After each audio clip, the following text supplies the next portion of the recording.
This is called the weighing of the heart, or the Egyptian Book of the Dead. The name in Greek of that event is called Psychostasia. Psyche, stasis, the balance of the psyche. Notice that the Greek word means the function of the action, which means that the Greek word was applied to a translation. You do not have words in a language that express the function of an action if they're native. Nouns, native nouns in a language name things. When they name functions of an action, then you know that it's a translation. It's very difficult to talk about the ancient Egyptian language because there were several levels of the language. The language that was spoken in everyday commerce was a kind of a popular language, a kind of a demotic language that had its own special script. Different from that was a language of symbols. The symbolic language were hieroglyphs. Now the word hieroglyph, H-I-E-R-O, hiero is also a Greek word. Glyph also is a Greek word. Hieroglyphs. A glyph is a figure. It's a special kind of a symbolic image. A hiero, like a hieros gamos, a sacred marriage, a sacred glyph, a hieros glyph. It means that it's higher, sacred by being higher. Higher than what? What is higher? It means that there is a somewhere, and that when that somewhere changes somehow, there is an elsewhere. That elsewhere is sacred. We think of it, it's always been thought of, as higher. But when there is a higher from an ordinary, when you have a quality of rising above, there is at the same time a rising below. Because these kinds of motions are always... Pull back with the camera a little bit so I can use full gestures here. I have to use hands. When there's a horizon, the only way that there can be a transcendence of that horizon is that that horizon itself vibrates. Think of a string. Think of a string which is drawn taut, like a musical instrument that has a single string. When you pluck that string, it vibrates, so that the shape of the string in sound is both higher and lower at the same time. So whenever there's a higher, there's also a lower. If you have a heaven, you will have a hell. Because they're always paired. Now we know today, from all kinds of advanced mathematics, that the highers and lowers are infinite phased series. There's not just one heaven and one hell. There are infinite phases of heaven and hell. But that they can only occupy certain energy niches, quantum niches. So there are spaces of articulate gaps in the universe where nothing occurs at all. Not even a heaven, and not even a hell. because nothing registers. Or if it did, it would just simply slide away from that and go to whatever level it can be stable in. But in ancient wisdom, it was enough to understand that as soon as you have an upper world, you have a lower world. As soon as you have a celestial realm, you have another world, so that the two are always related. When you go into another world, you're at the same time, some vibration of you, some paired resonance of you is going into an upper world. Inanna is the queen of heaven. The queen of heaven goes into the netherworld. In a way, her journey into the netherworld is the paired resonance ascent of how she became queen of heaven. So that ancient wisdom has to be understood in a very specific way. Ordinary language cannot talk about it, cannot say it. So that there is a quality of attentiveness. The man on the street, whether the street be in ancient Egypt or ancient Samaria or in Los Angeles, the woman on the street cannot hear it. Why? Because their ear, their hearing, is on the street. And not above it, nor below it. So if you come with an ordinariness to wisdom, nothing will be there. Nothing whatsoever. And so a teacher of wisdom is very easy to see whether somebody is ready or not. Literally nothing happens.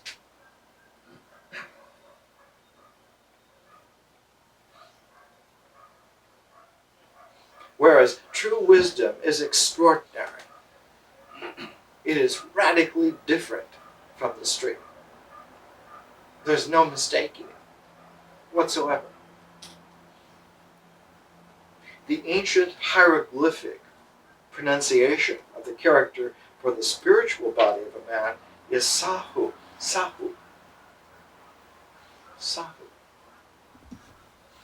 And when the Sahu is alert, when it's stood up, Saha.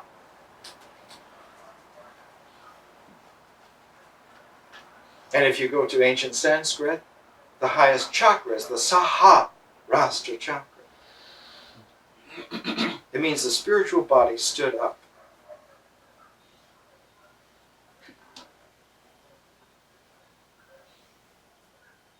Now this horizon that is plucked by contact, all you have to do is contact it. Any touch of that everyday horizon that really plucks that plane, that chord, sets up a vibration where there is at least minimally a pair of an upper and a lower, a transcendence and an eminence.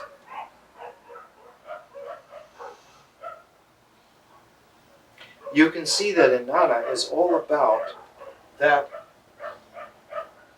transcendence inversed, her descent into the netherworld, but at the same time in an ecology of a five-phase motion, a mythology.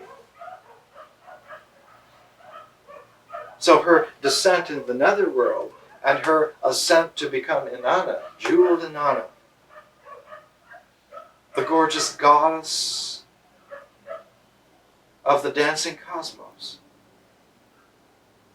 who is, in her transcendence, the star-spangled night, called in Egyptian Nut.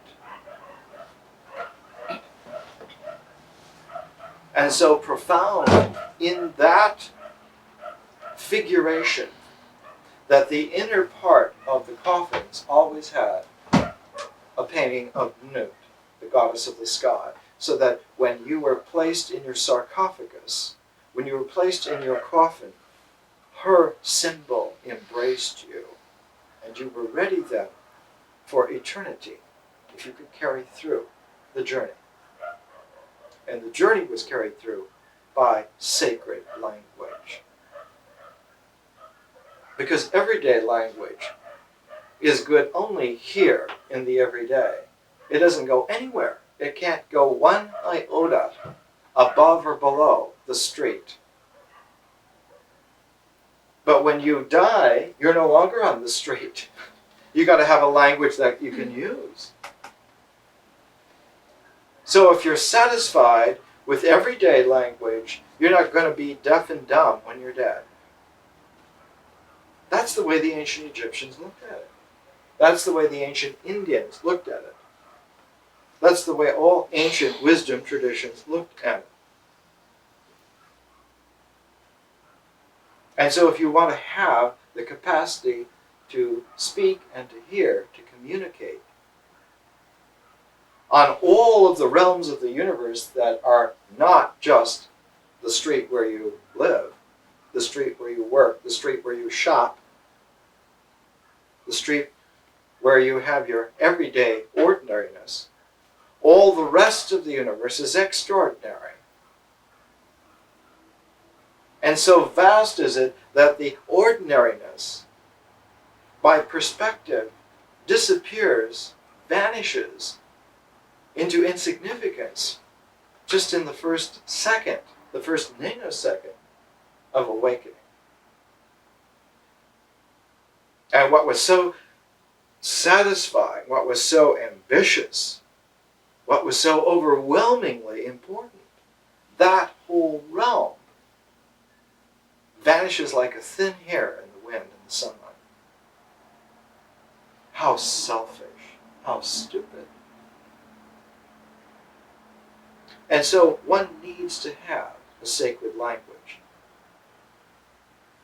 But that sacred language can only be there if the everyday language is touched. It has to be touched. And it can only be touched by something extraordinary. It has to be touched by something extraordinary. A quality. The word for it in ancient times was mantic. The same root of that word means man. Mantic, man. Or put in language forms, you're familiar with it, mantra. Or in the ancient Avestic, because the T was always a theta, mantra.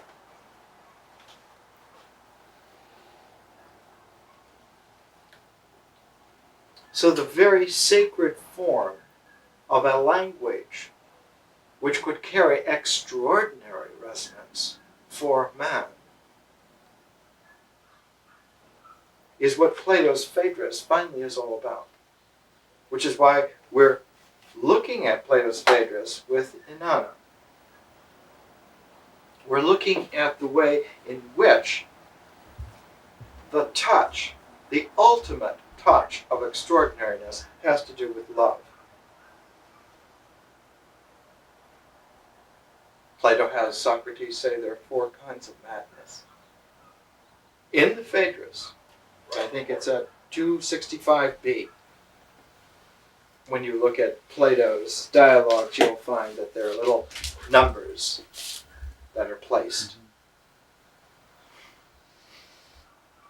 in the margins.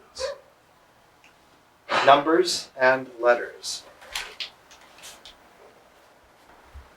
And just before we get to the myth of language, of how language, especially written language, is made, Socrates says, courtesy of Plato's writing, there are 4 kinds of madness, and the first one is the madness which is prophetic, prophecy. First kind of mad language, and it's due to Apollo.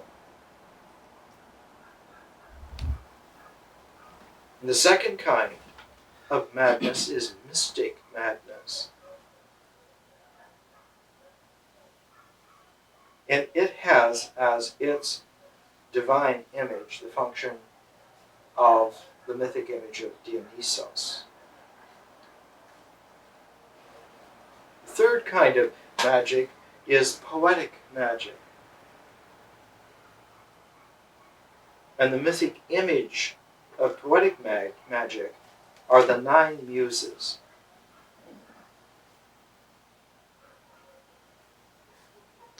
Notice here that when the 9 muses are arrayed in their spectrum, Apollo fits in neatly with them and makes the 9 plus 1 a perfect 10. So that prophetic and poetic majesty of language, which is what I wish to say, the majesty of language in the celestial realm is Apollo and the muses, Apollo and the 9 muses. That a prophetic poetry is the transcendent wholeness of a sacred language. And its complement, another world, its complement, is Dionysos, the mystic, paired with what? What's the 4th kind of madness? The 4th kind of madness is the madness of the lover.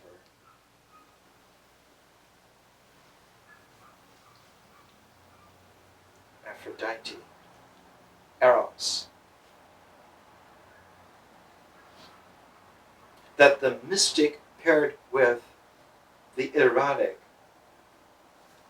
is the nether world, is the immanent phase that pairs itself with the celestial phase of Apollo and the 9 muses.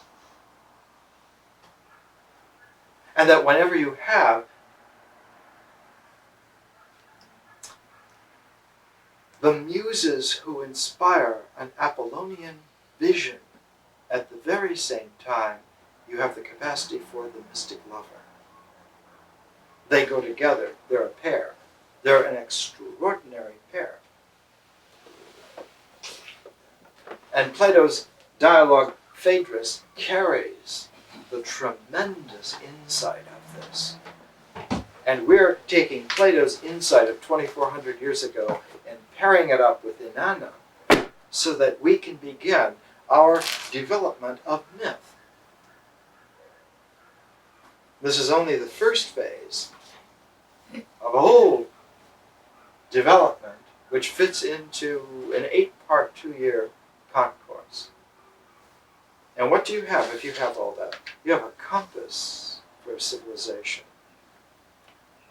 You can go anywhere with it. To any star system. At any time. Let's back off for a moment.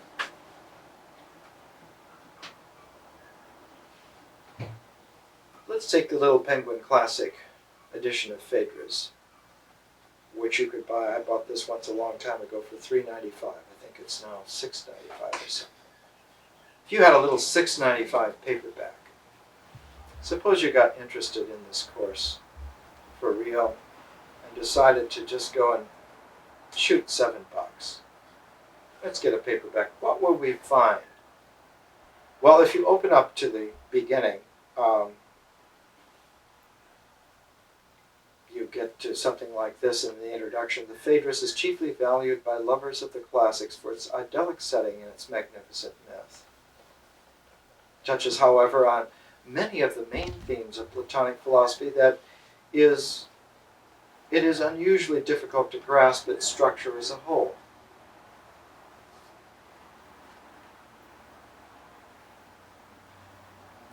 Let me be like a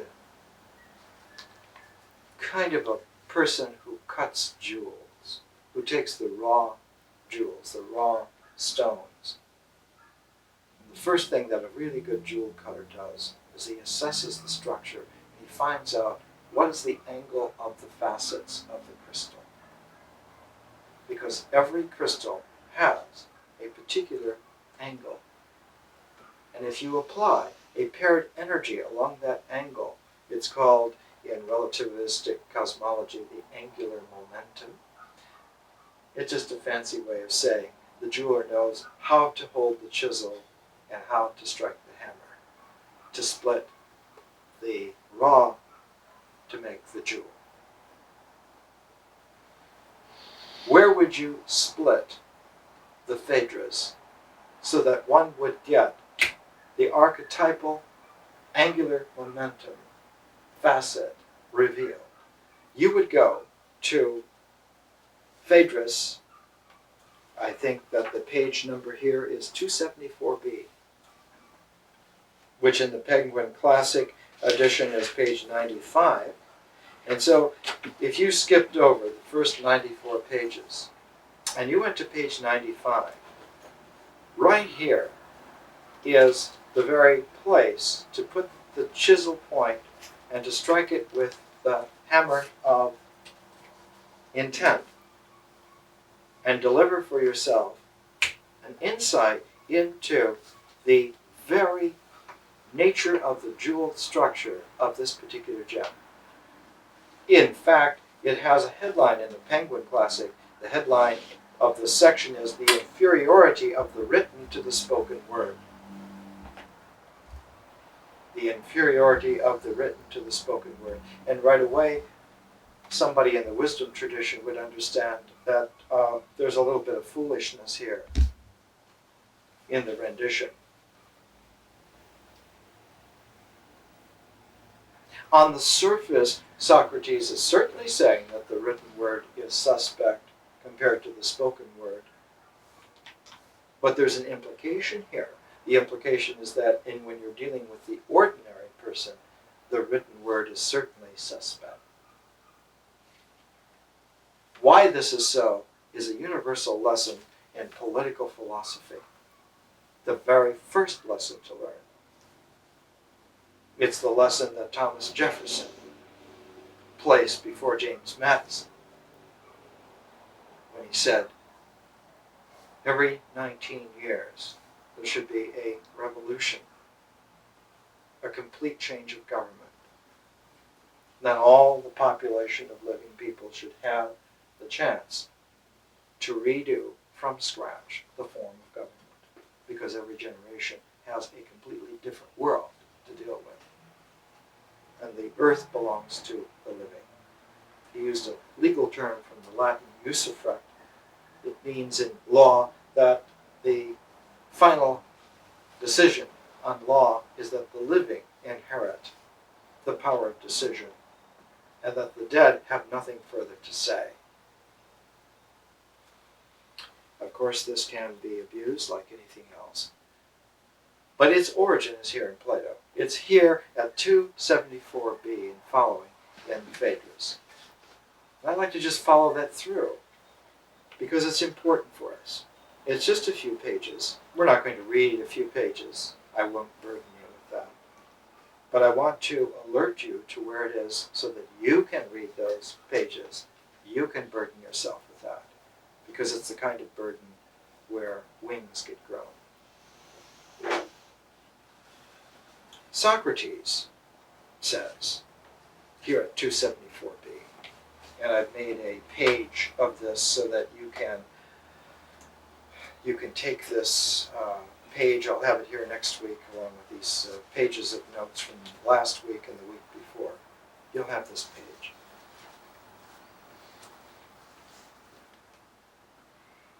He says that written language comes from a discovery made in ancient Egypt. In fact, this is how it reads in the Penguin Classic. Just a few lines. They say that there dwelt at Naucratis in Egypt, one of the old gods of that country, to whom the bird they called the ibis was sacred. The Egyptian delta is very much like the splayed hand. It has a 36-degree angle, which is the same angle as the basin of Los Angeles. So that Los Angeles and the Nile Delta are exact angular momentum symbolic structures on this particular planet. Isn't that interesting? Naucratis was right up here by the first joint of the ring finger on the Nile Delta. It's the first place that a ring would catch on the finger in ancient symbolic language. It was the only place in Egypt that the pharaohs allowed Greek traders to have their offices, very much like the port of Canton was in China for the English. They were called China ports. And the great history of those China ports was written by Douglas Fairbank Jr., who studied them. The Chinese, dynastic Chinese, like the ancient Egyptians, only allowed foreigners in specific places. They were licensed to have certain buildings and certain streets in one city only, and that was the only place. Naucratis was the place in ancient Egypt where the Greeks were allowed to trade, and that was the only place. So that all of the Egyptian influence that there is in Greek civilization came through only one place, Naucratis, in the Delta. And the only way that you can get to Naucratis is through the canopic branch of the Nile. And that's why later on, when Alexandria was founded, almost all of the trade in Alexandria was not on the Mediterranean side of Alexandria with the rest of the world, but on the canal side, leading to the canopic branch of the Nile, because old commercial habits maintain themselves. Socrates says, and you can see that we can talk for a long time about basics and background. Socrates says that they say that there dwelt in Naucratis in Egypt. And of course this is a Greek tradition, and Thoth of course did not live in Naucratis, but it was the only place the Greeks ever heard of him. So to them he dwelt in Naucratis. Actually, Thoth lived in a place called Abydos, which is a long way down the Nile River from the Delta, much less from Naucratis. And Thoth lived in Abydos about 5,000 to 6,000 years ago. Anyway, Plato in his dialogue has Socrates say, because the Greeks only knew this, they say that there dwelt in Naucratis, in Egypt, one of the old gods of that country, to whom the bird they called ibis was sacred, and the name of the god himself was Thuth. Now in this translation they say Thuth, sometimes it's written Thoth. And we have to stop here because we have to talk sacredly. The name is not just Thuth, the name is not just Thoth. The name is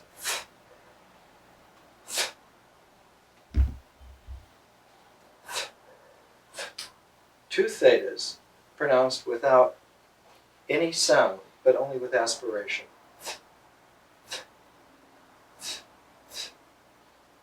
It's the human vocalization of the sound that serpents make.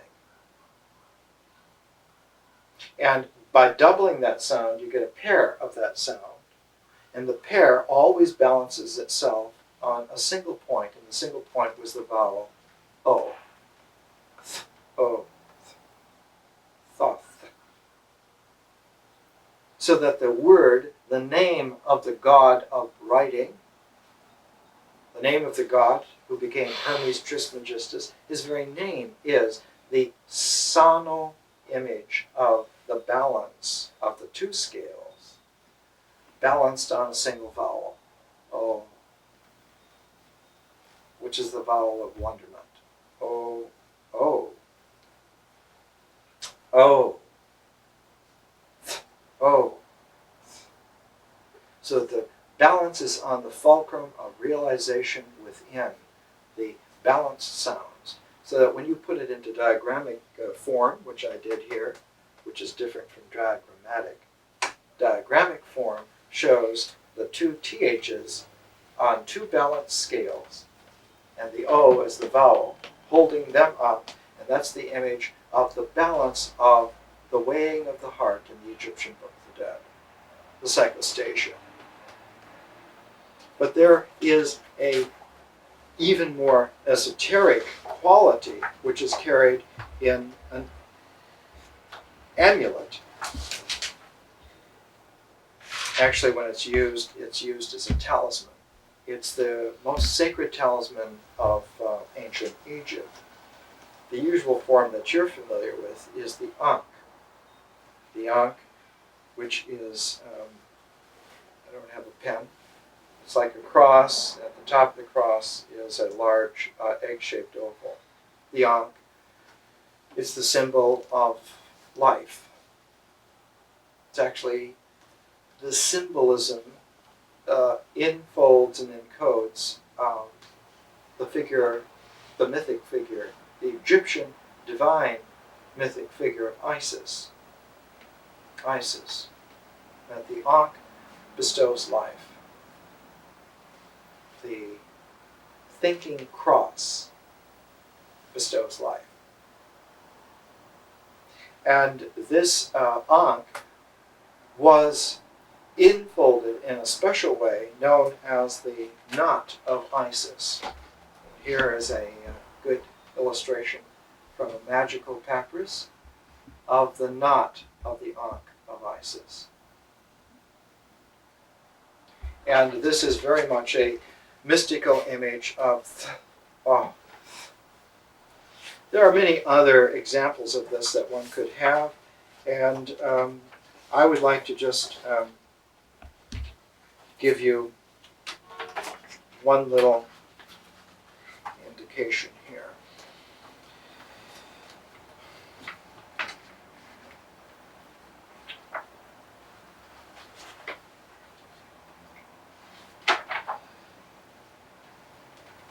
Another illustration for the example I'm going to give you is this mystical page. This is a papyrus page. We got too close in. We have to go back and get all four, because there are not two, there are four. There it is.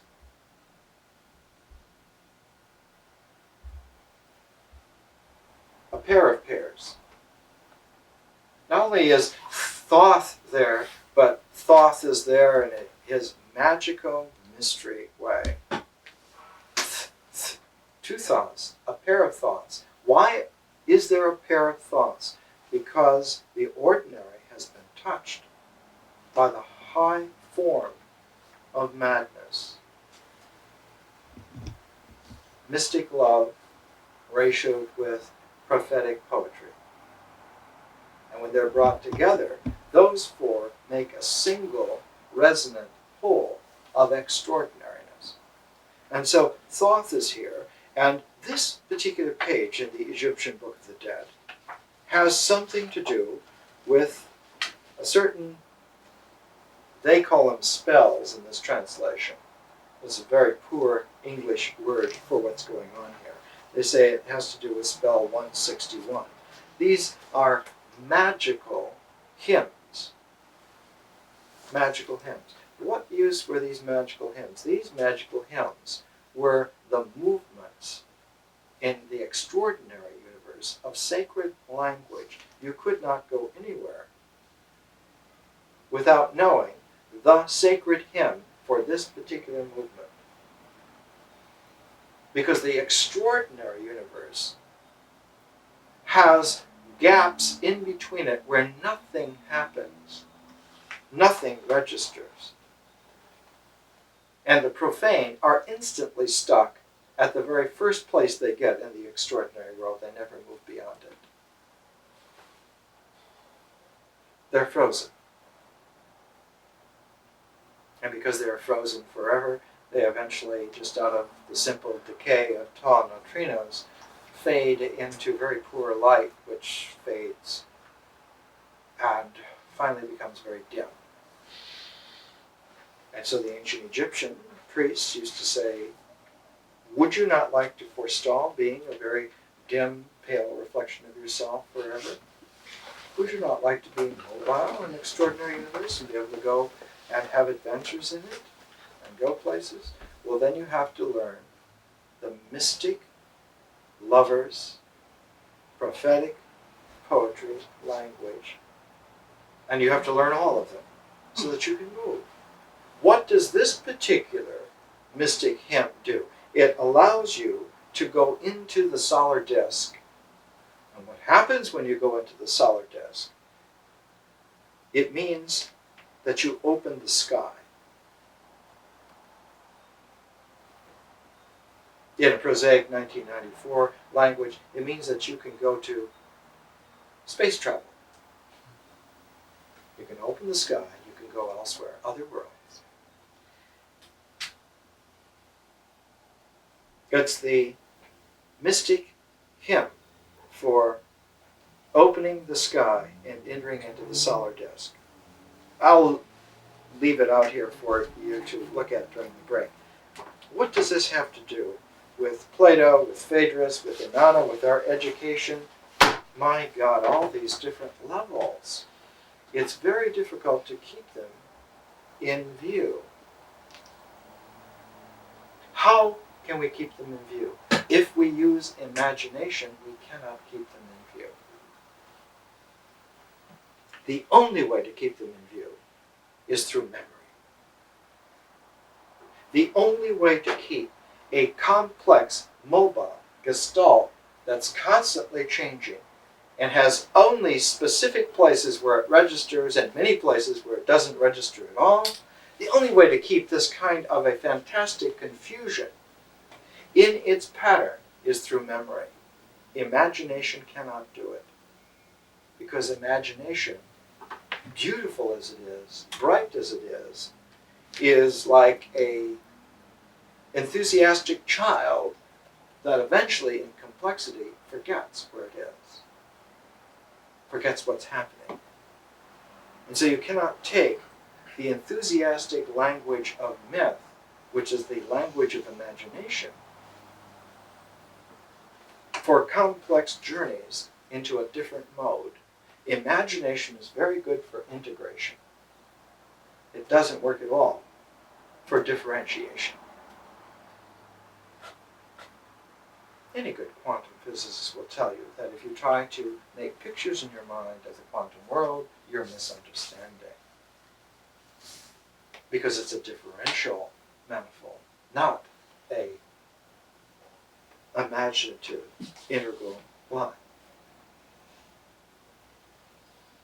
It doesn't go into an integral, it goes everywhere. It goes into infinity.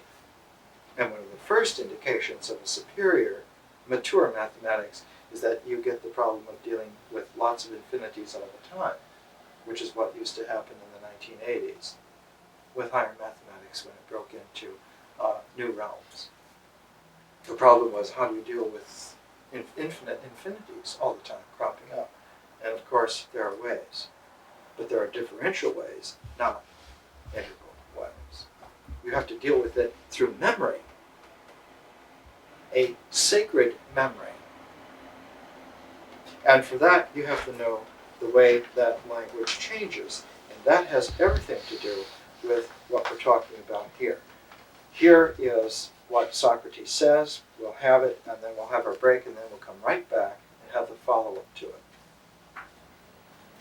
Socrates, in the dialogue, Phaedrus, he's talking with Phaedrus. Socrates says there remains the question of the propriety and impropriety of writing and the conditions which determine them. We still have to discuss that, haven't we? And Phaedrus says, yes. Socrates says, do you know the theory and practice? Theory and practice. Theoria practicae. The theory and practice.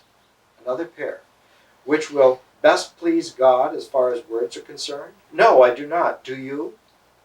Well, I can give you a tradition handed down from men of old, but they alone know the truth. If we could find that out for ourselves, should we have any further use for human fancies? An absurd question, but tell me your tradition. They say that there dwelt at Naucratis in Egypt one of the old gods of that country, to whom the bird they called ibis was sacred, and the name of the god himself was Thoth. Among his inventions were number and calculation and geometry and astronomy, not to speak of various kinds of draughts and dice, and above all, writing. The king of the whole country at that time was Thaumas, who lived in the great city of Upper Egypt, which the Greeks called Egyptian Thebes. The name they gave to Thaumas is Ammon. To him came Thoth and exhibited his inventions, claiming that they ought to make known to the Egyptians these new inventions in general. Thomas inquired into the use of each of them, and as Thoth went through them, expressed approval or disapproval according as he judged Thoth's claims to be well or ill-founded. It would take too long to go through all that Thomas is reported to have said for and against Thoth's inventions, but when it came to writing, Thoth declared, "Here it is an accomplishment, my Lord, which will improve both the wisdom and the memory of the Egyptians. I have discovered a sure recipe for memory and wisdom." The king looked at him and said, "Thoth, my paragon of inventors, the discoverer of an art is not the best judge of the good or harm which will accrue to those who practice it. So it is in this case. You who are the father of writing have out of fondness for your offspring attributed to it quite the opposite of its real function. Those who acquire it will cease to exercise their memory and become forgetful. They will rely on writing to bring things to their remembrance by external signs instead of on their own internal resources. What you have discovered is a recipe for recollection, not for memory. And as for wisdom, your pupils will have the reputation for it without the reality. They will receive a quantity of information without proper instruction, and in consequence be thought very knowledgeable when they are for the most part quite ignorant. And because they are filled with conceit of wisdom instead of real wisdom, they will be a burden to society." Sounds like Los Angeles, 1994. A lot of people talking about ancient wisdom, aren't there? Who read about it in other people's books. Let's take a break. Myths give us models for acting out our lives. The mythic figure is an ideal of sorts for types and styles to emulate and appreciate, to reject or vitiate if necessary. Myths are timeless since the typology and even the plots are always similar, no matter where or when human culture obtains.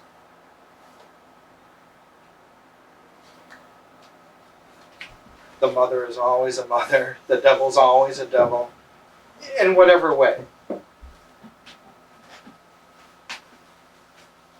For those of you who remember Ruth Benedict about the different ways of being human, of the suspicious dobu, well, the devil in the Dobuan culture would be somebody who would inspire confidence to take somebody at their word. That's very demonic to a Dobu. So, the archetypal image is something that can be abstracted later on from the mythic image spectrum, but you have to have the mythic image first. The wicked stepmother, the wise old man, the beautiful princess, the animal helpers, all over the world. But when it comes to us, to our personality cannot be focused in terms of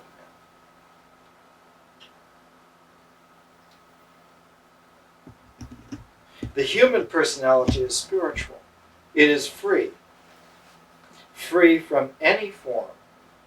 Free from form. All forms.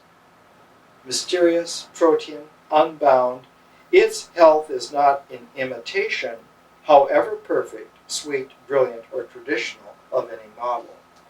The shape of the human personality is therefore not a form, but a presence consciousness.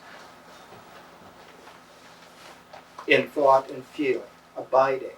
So it is rather a focus of meaning of developmental forces, a barycenter of psychic energy. Different.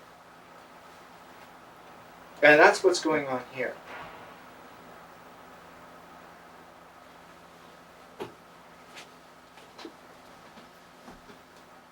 Now, before the gifted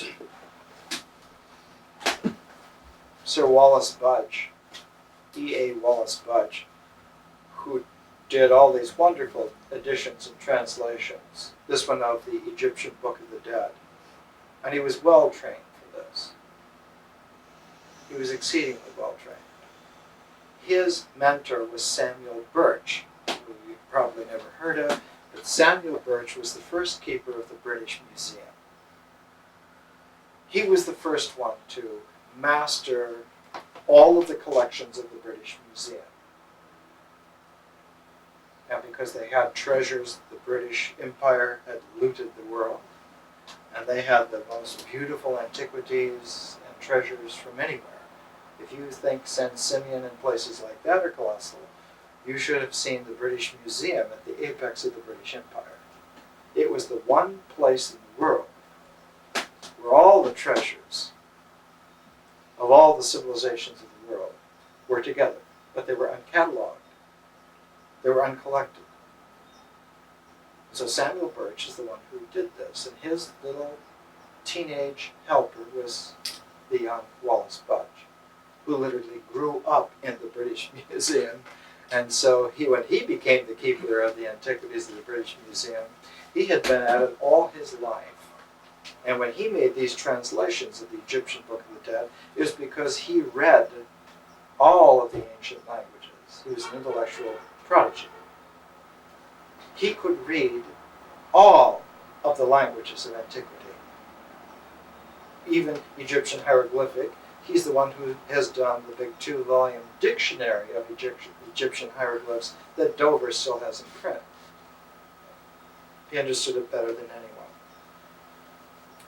The Egyptian Book of the Dead came out originally in a 3-volume set. And in volume 1, with apologies here to Roland. Here in volume 1, on page 21, is the section on the judgment. Now the psychostasia that we were talking about is the judgment scene. The judgment scene. So let's make this clear. The Egyptian psychostasia, the judgment scene from the Egyptian Book of the Dead, is the archetypal scene of whether someone is going to be admitted into the cosmological dimensions of the universe or not. What are we saying? We're saying it's the mythic image of whether you get into heaven or not.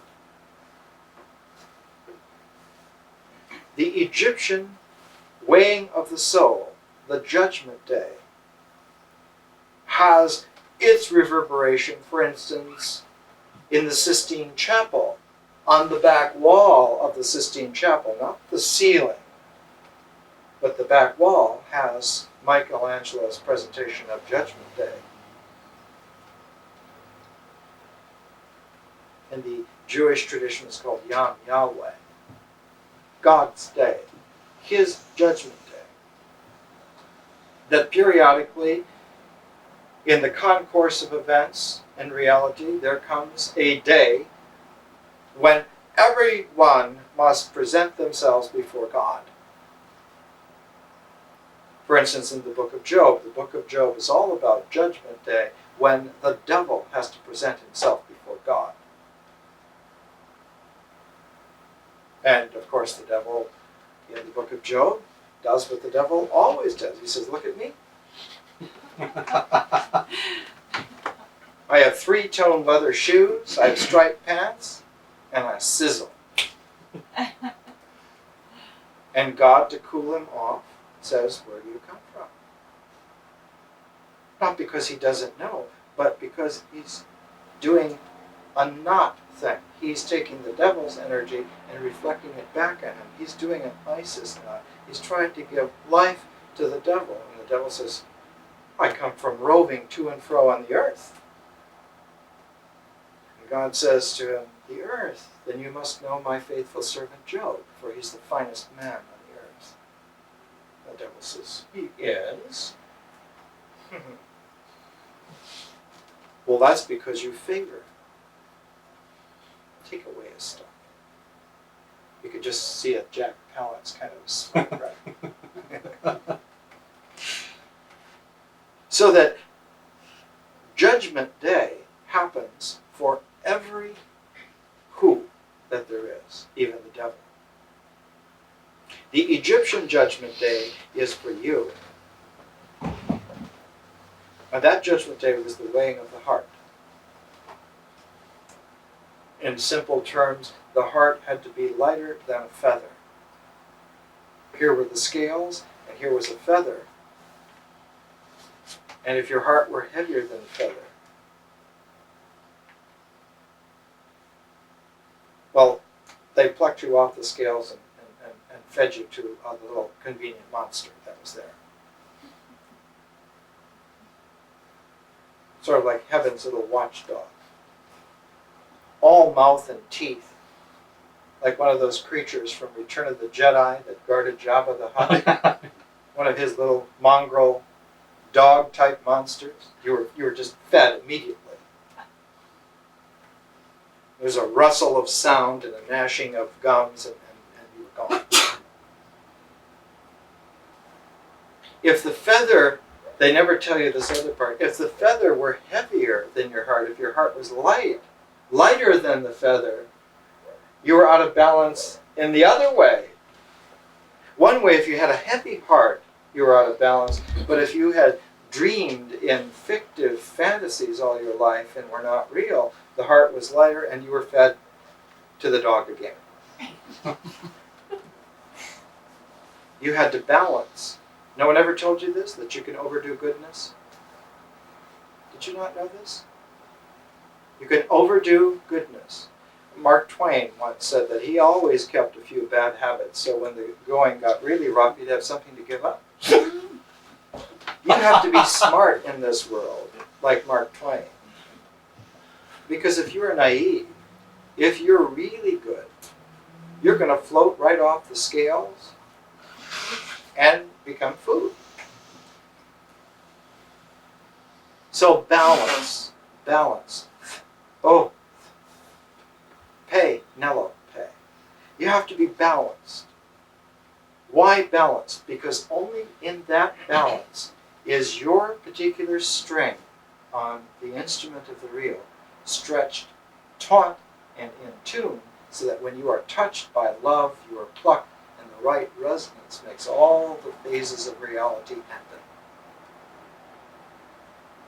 If you're not in tune, even if you're touched, there's going to be no resonance. You have to be in tune. That wonderful, third-rate metaphysician from the First World War, Ralph Waldo Trine, a beautiful title for one of his books, In Tune with the Infinite. Had he only realized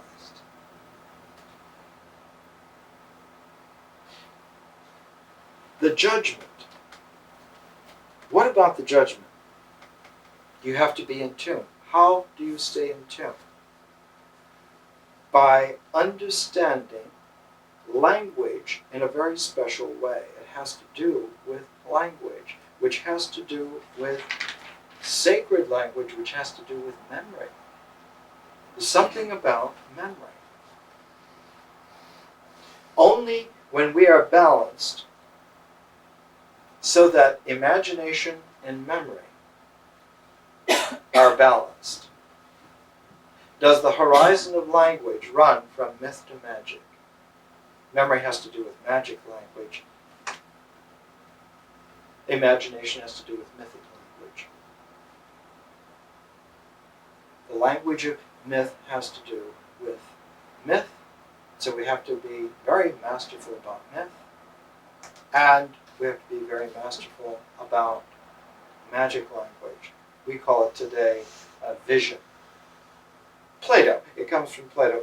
In fact, it comes from the Phaedrus.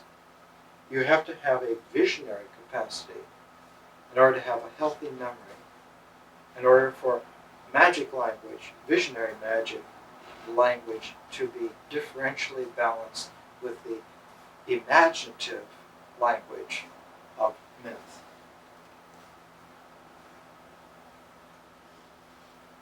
Spoken language is for imagination. Written language is for memory. Despite what King Thomas said. Written language is for memory. Spoken language is for imagination. There have been many studies done of children raised on radio. They have wonderful imaginations, and children raised on television have no imagination at all. And if you don't have imagination, you don't have a foundation which can be distilled into memory. And so not only do modern TV children have no imagination, they have no way to develop memory.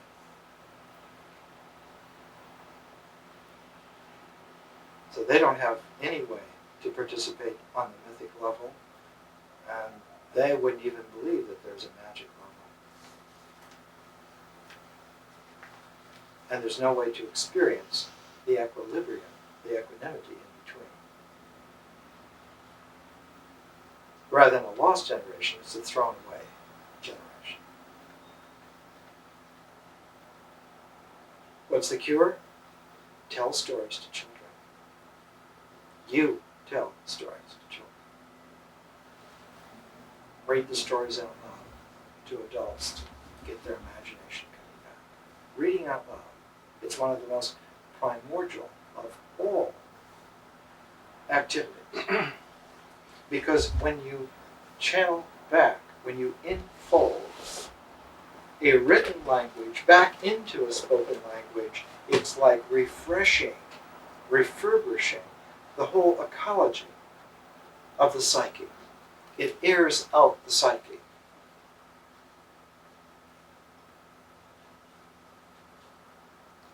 Memory is differential. Imagination is integral. Their directions are 180 degrees apart. But they are a paired set, held together by a zero balance of the awakened soul. The realized center holds in balance like the O holds in balance the two thetas. So it's the very name of the original Hermes Trismegistus, Thoth, is a symbol in sound of the function which actually happens, is a salvation function.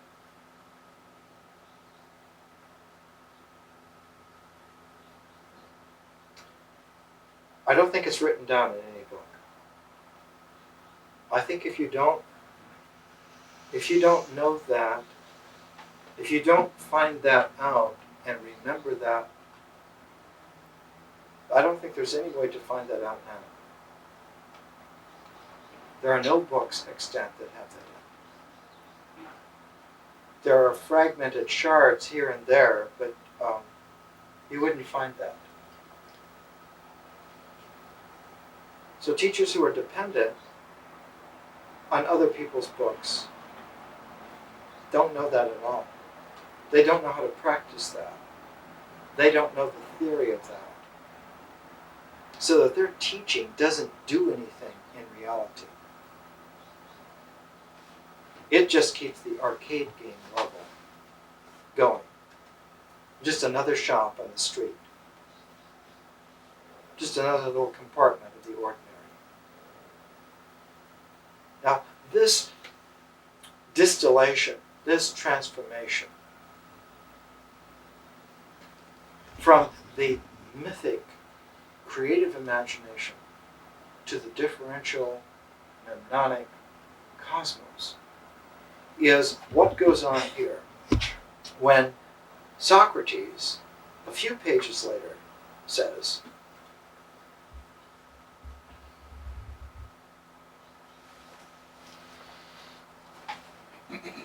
then to return to the original point. Whether the composition and delivery of speeches is honorable or dishonorable, in what circumstances it may fairly be reckoned a reproach or the reverse, Has not our previous discussion plainly shown? Phaedrus interrupts and he says, well, what has it shown? Socrates then says something very profound. It links up with what I said earlier about Jefferson and a revolution every 19 years and political government forms. That Lysis or any other writer, past or future, who claims that clear and permanently valid truth is to be found in a written speech, lays himself open to reproach, whether that reproach is actually leveled at him or not. It makes no difference whether the speech is to be delivered in a private capacity or in support of a constitutional proposal, when it becomes in effect a political treatise. To be unable to distinguish between dream and waking reality about right and wrong, good and evil, is a condition which cannot escape censure, even though the populace as a whole may be loud in its praise. What's being said here, in this translation, it's a little bit difficult. So I'll take the translation that's made here in the Bollingen. I wrote it out on the page so that next week you'll be able to have this. One of the most important paragraphs from antiquity,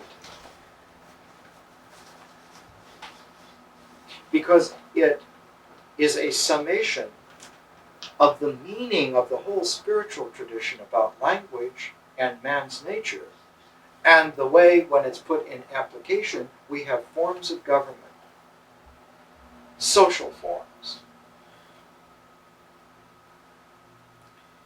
Phaedrus says, which conclusions? Socrates says, the conclusions, they have shown that any work in the past or in the future, whether by Lysias or anyone else, whether composed in a private capacity or in the role of a public man, who by proposing a law becomes the author of a political composition, is a matter of reproach to its author, whether or no the reproach is actually voiced, if he regards it as containing important truth of permanent validity.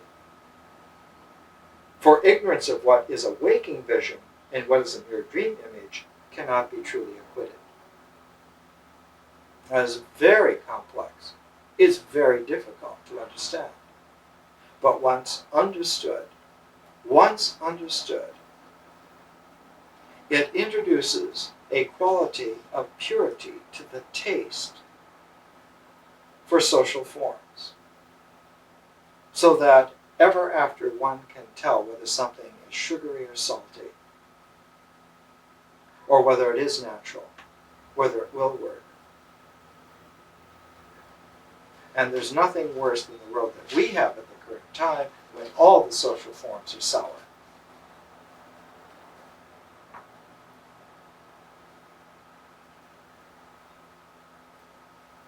Because they were spun to be so sugary on one end, they became so salty on the shadowy end.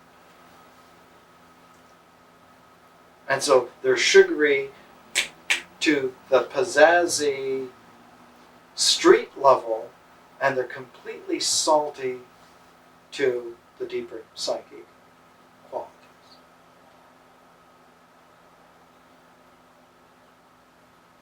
So we're drowning the public figure in sugary, syrupy gunk, which is having its effect in the psyche of pouring salt on the fertile ground of our own energy. Nothing can grow in that. So it's creating a waste marsh in the unconscious, subconscious level, and it's creating a gagging, sugary syrup quality in the ego. Why does this happen? Why is this so? In the Phaedrus, Socrates says, following what I have just read, and perhaps I should read it again in this translation, and read it all the way through so that the remainder of Socrates' paragraph is also included. We get the insight we get the kind of insight which is without parallel. In the tarot deck, you get the image of the ace being handed over by a hand coming out of a cloud. This is the exclamation insight. This is the place where one should pay attention, because that's it. If you miss it there, don't go further. Come back, stay there. Notice that without having true wisdom, one needs to be frozen in the cosmos and not move. Because a false movement in the cosmos is a fiction. You don't move at all. But you think you're moving. And that ignorance seals you forever in that frozenness. The original hell was cold, not hot. Hell is a mythic image from Viking cosmology, and hell is cold in the Viking. That's why the popular phrase of American truck drivers from the 30s, they knew that somewhat, they said, till hell freezes over. Yeah. George Raft and Humphrey Bogart, they drive by night with Ida Lupino. Yeah. Socrates says that to Phaedrus. It's a very important point. A little levity here is all right. To quote Oscar Levant. To believe, on the other hand, that a written composition on any subject must be, to a large extent, the creation of fancy, that nothing worth serious attention has ever been written in prose or verse, or spoken for that matter, if by speaking one means the kind of recitation that aims merely at creating belief, without any attempt at instruction by question and answer. That even the best of such compositions can do no more than help the memory of those who already know, whereas lucidity and finality and serious importance are to be found only in words spoken by way of instruction, or, to use a truer phrase, written on the soul of the hearer, to enable him to learn about the right, the beautiful, and the good. Finally, to realize that such spoken truths are to be reckoned a man's legitimate sons, primarily if they originate within himself, but to a secondary degree of what we may call their children and kindred come to birth, as they should, in the minds of others. To believe this, I say, and to let all else go, is to be the sort of man, Phaedrus, that you and I might well pray that we may both become.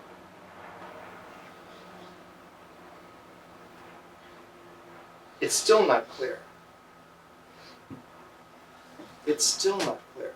So let's go back to a place where it registered in the most pristine way possible.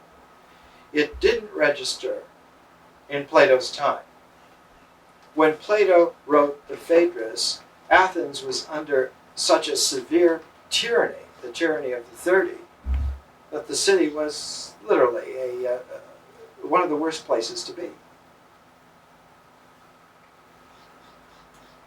And the follow-up kingdoms that came out of that kind of tyrannical misunderstanding were some of the worst travesties ever in history. The warring of the little Hellenistic kingdoms set up all kinds of prototypes that nation states later on, even in our time, are still going through.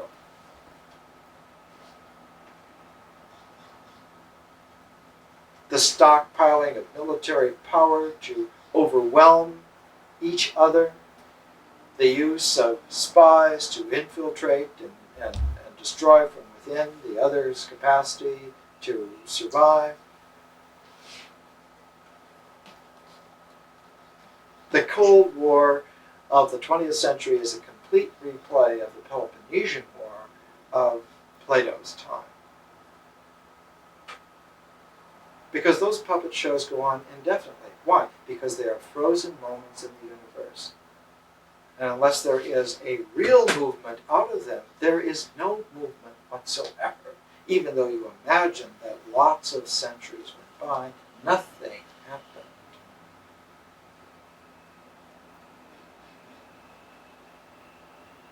And God, checking his watch, says, well, they haven't moved for 2,400 years.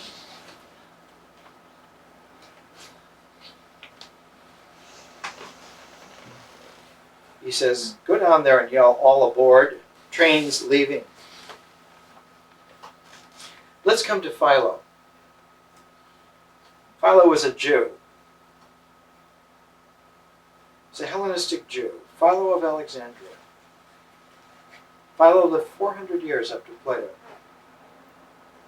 And Philo, in this section of the contemplative life, brings out the actual operation of a teacher in his lifetime who taught in just this archetypal way that Plato in Phaedrus 278 is talking about. What is he talking about? He's talking about there's no way that written or spoken language can be worked aright unless it has a certain kind of recursive quality, that the spoken language has to become a written language in order to become memorable. But if it's written here, externally, in these books, there has to be a way. Any good actor knows this. You have to be able to lift the language off the page. An actor who cannot lift the language off the page is not interesting. Somebody who walks around like this, you're not going to cast them. But somebody who throws the script down, and even just ad-libs, but ad-libs in character, that's sign them. Sign them. A winner. I mean, it just said on the script of Tennessee Williams' A Streetcar Named Desire, it just said Stella. But when Marlon Brando said, Stella! Jesus. An actor. Not somebody who is acting out a role that's designated by the written page, but someone who lifted the language off the page and lived it.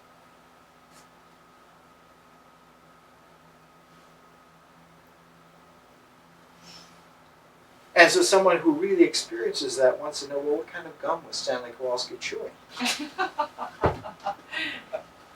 Sorry. Socrates, Plato, Phaedrus, 278, A. Lucidity and finality and serious importance are to be found only in words spoken, by way of instruction, or to use a truer phrase, written on the soul of the hearer. The words have to be engraved on the person who hears, so that the spoken language is written on your soul. The book is the interior book of you. Was there ever such a teacher? Philo heard him. He heard him firsthand.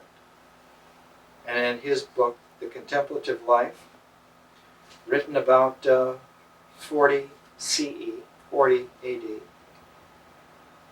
let's just listen to what he says. This is the first-hand report of a teacher who taught that way in Philo's lifetime. Philo was born 20 BC. Such are the preliminaries. But when the guests have laid themselves down, arranged in rows as I have described, banquets used to be where you didn't sit, but you laid on the couches, as I have described, and the attendants have taken their stand with everything in order, ready for their ministry, that is, to serve them. The president of the company, when a general silence is established, here it may be asked when there is no silence. Well, at this point there is silence even more than before, so that no one ventures to make a sound or breathe with more force than usual. Amid this silence, I say, he discusses some question arising in the Holy Scriptures, or solves one that has been propounded by someone else. Solves it just like an equation would be solved. He, in doing this, he has no thought of making a display, for he has no ambition to get a reputation for clever oratory, but desires to gain a closer insight into some particular matters, and having gained it, not to withhold it selfishly from those who, if not so clear-sighted as he, have at least a similar desire to learn. His instruction proceeds in a leisurely manner. He lingers over it and spins it out with repetitions, thus permanently imprinting the thoughts in the souls of the hearers. Since if the speaker goes on descanting with breathless rapidity, the mind of the hearers is unable to follow his language, loses ground, and fails to arrive at comprehension of what is said. His audience listened with ears prickled up and eyes fixed on him, always in exactly the same posture, signifying comprehension and understanding by nods and glances, praise of the speaker, by the cheerful exchange of expression which steals over the face, difficulty by a gentler movement of the head, and by pointing of the fingertip with the right hand. The young men standing by show no less attentiveness than the occupants of the couches. The exposition of the sacred scriptures treats the inner meaning conveyed in allegory.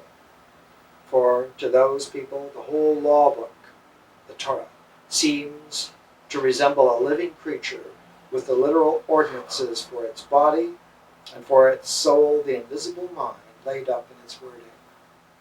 It is in this mind, especially, that the rational soul begins to contemplate the things akin to itself, and looking through the words as through a mirror, beholds the marvelous beauty of the ideas, and unfolds and removes the symbolic coverings and brings forth the thoughts and sets them bare to the light of day for those who need but little reminding, to enable them to discern the inward and hidden through the outward and visible. So some teacher in Alexandria, around 2530 AD, was able to do this. Philo was there personally and heard it and appreciated it. Somebody who could take the Torah and open it up, take the symbolic patterns and open them up, so that sacred language engraved itself and awakened the souls of the hearers because they had heard it before.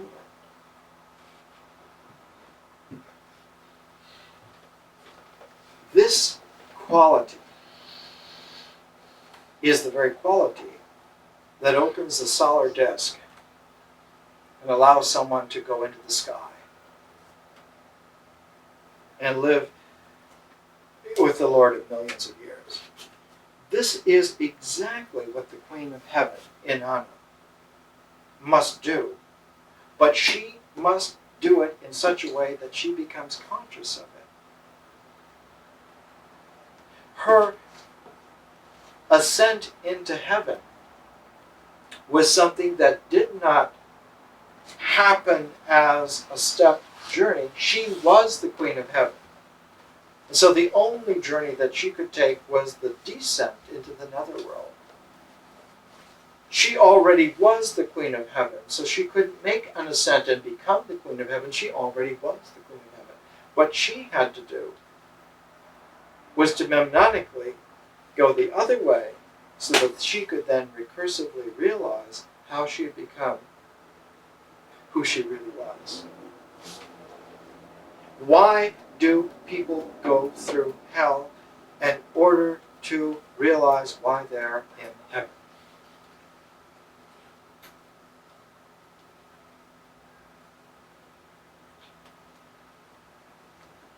One of the neat little conundrums that Christopher Marlowe put in his play, Dr. Faustus. Marlowe, who wrote Dr. Faustus in all the bars in London. He had red hair and he loved to fight. And he was sort of like a Richard Burton, feisty character.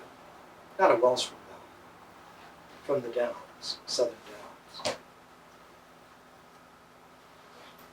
Marlowe has Mephistopheles say to Faustus, he says, the hell of hell is that those in hell can see how good it is in heaven. And the heaven of heaven is that those in heaven don't even know that there's a hell. It's a Marlowean way of making a very esoteric point. But when someone needs to be real on the horizon of this world, you have to be able to descend from heaven and be here. And the only way to do that, because there's no way to be here if you're in heaven, is to remember by making a journey into the netherworld first. And then you realize how you had gone there. And then both of them are real here. This is esoteric. It's all bound up in the way in which the Nisus Ot, the knot of Isis, takes the Ankh of life and makes of it an integrated, a recursive pattern. Now, all of this is difficult enough. All of this would take a very long time to master if one went at it. If you studied Egyptology for 400 or 500 years, you might not come out with the distillation and match it up with ancient Sumeria and ancient Greece and so forth. But for us, the whole situation is such that this is only the openers, and we don't need to linger there. It's only the openers, and next week we're going to talk about it one more time only, and then move on to another phase. So the best thing that conscientious person can do is to prepare themselves so that when the movement comes to the next phase, you're already have a space prepared. What is the next phase? The next phase, and to keep it simple, we're using books. We're using pairs of books like two legs.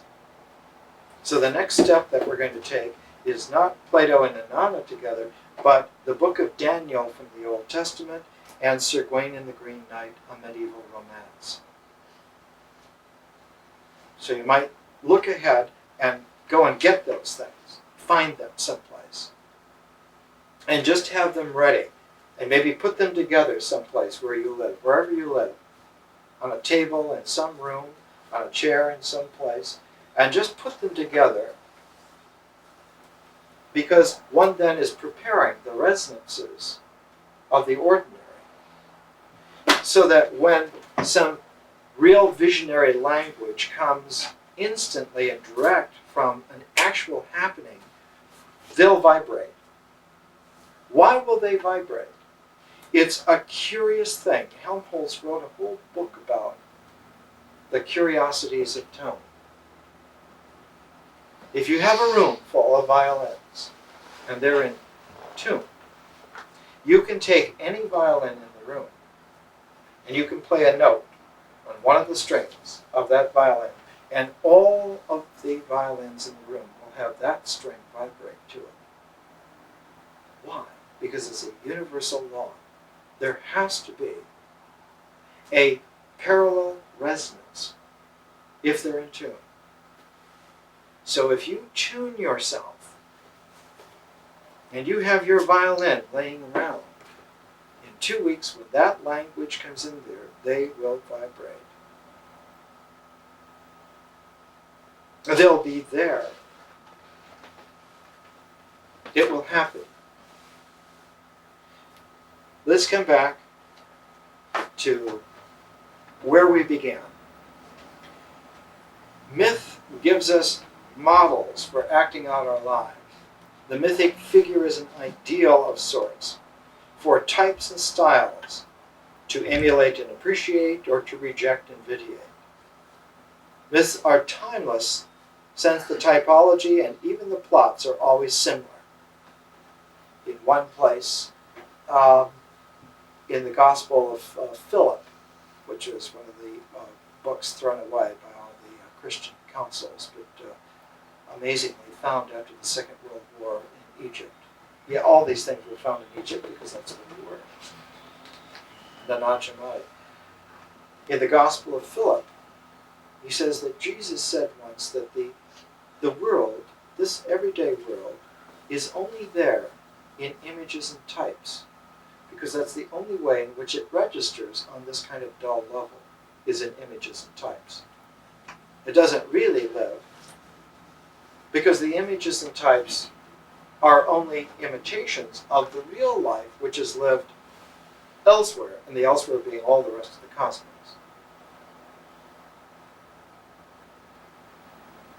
The only problematic place in the whole cosmos is here, Main Street, every street.